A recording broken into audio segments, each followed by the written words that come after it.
Dwayne has asked me to do today, get some of your ideas, some for guidelines for what we can do in the future. My name is Betty Williams, and I live in a nearby community, the village of Shaniqua, and my comment has to do with the November election. I've been working at the polls in Shaniqua for a number of years. We have around 400 registered voters. They vote probably 95% Republican. And this November, I saw the biggest turnout that I have ever seen of voters, larger than the presidential. And there was one big difference.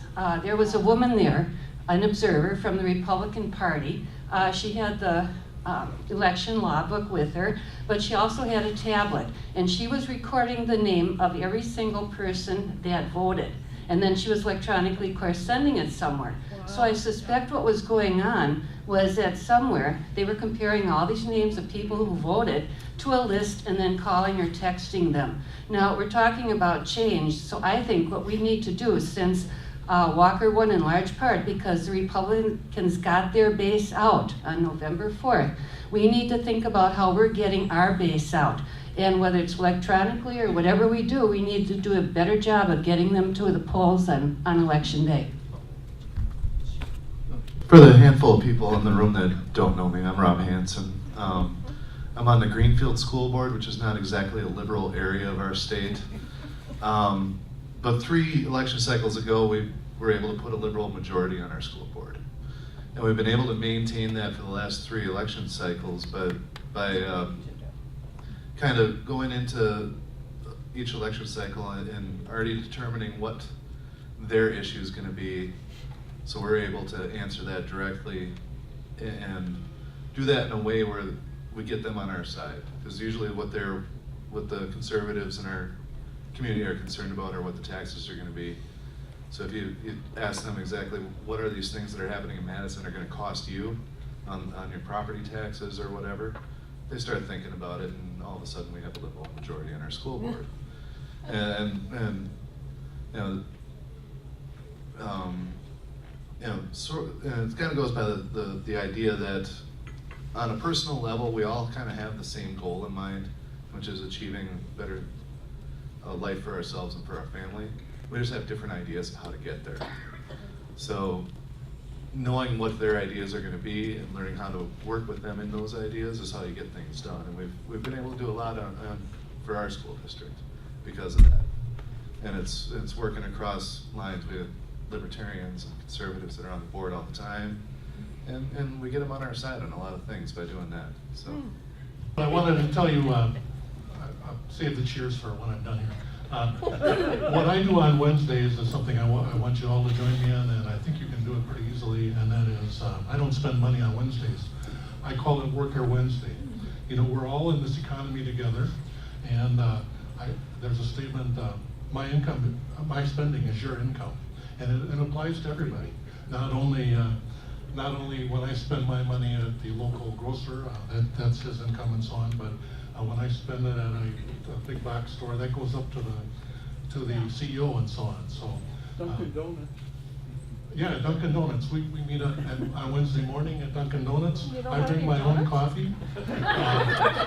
I go up to the barista and I say, I don't spend money on Wednesday because it's Worker Wednesday, but here's a $2 tip because I want the workers to get paid. So let's take, we've got all the power in this economy. All of our opponents they've got all the money and so on, but guess what? They don't have any money unless we spend our money. That's right. So let's withhold our money. It's spend your money on Tuesday.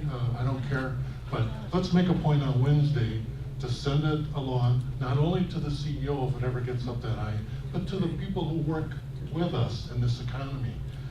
We're all in this together. Let's use our power. Sandy Zellman from Wauwatosa. I wanted to comment about a couple people's statements. Rob brought up a very important issue. Depending on what group of people you are addressing in an election, you have to think about the right message and what is important to them. When you're addressing more an area where it's more people that maybe run more conservative, you're talking about families, communities, values. when you're addressing maybe a more Democratic Party, Democratic area, you are, yes, addressing those, but you might be addressing some other issues that are even, are just as important to that particular group.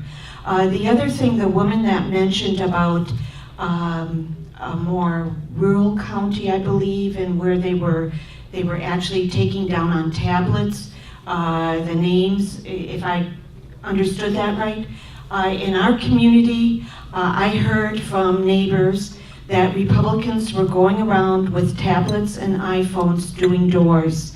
And just think of the efficiency of that for numerous reasons, that I think that's something that we need to consider at least in certain areas, if not the whole state. The other thing that numerous people have brought up tonight that I actually had as one of my big goals, in which you all have been working very hard on, we all have, is grassroots development and doing it at all levels.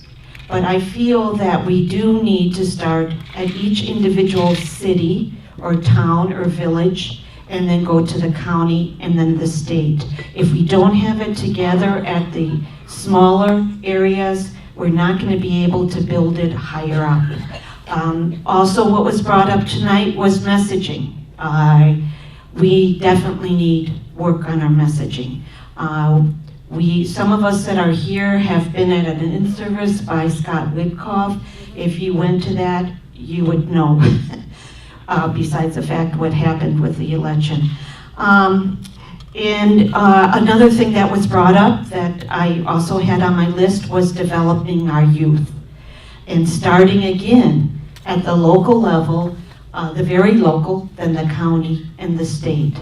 I think that that's pretty much, and what went along, we need to work at these local office elections. The Republicans are way ahead of us with that. And then what happens, those people get in as incumbents, and then they gradually get up to higher positions. We're starting to do this, we need to do more of that. Thank you. I'm Carol Lindbach from Milwaukee. I'm an old hippie who's now retired, and I got my hands into a few things. But rather than talking all about that, what I just want to say is to tie together what Jim said regarding that Worker Wednesday, and an idea clicked in my head at that time, which was the message. You know, I was envisioning there'd be like a business card that you could pass to an individual that has the message. And so that's really key, that we can put that out there, maybe with a website. Because when I volunteer a lot in Milwaukee. I'm from there, grew up there, I was educated there. I went to 53206 and canvassed for the last month before the election with Wisconsin Jobs Now, because that's where the greatest need is. It's the poorest zip code in the state. And I went there because I was stimulated to do something from Public Citizen about the campaign for the amendment. And they wanted me to circulate that at the local election where I live in Pewaukee. I'm like, oh, that's not going to fly well. I wasn't motivated to do that, but I thought of where is the audience. But then when I did go there and circulate my petition with some of the workers, and they didn't know what I was talking about. And so I think it's really key we get this message nailed down.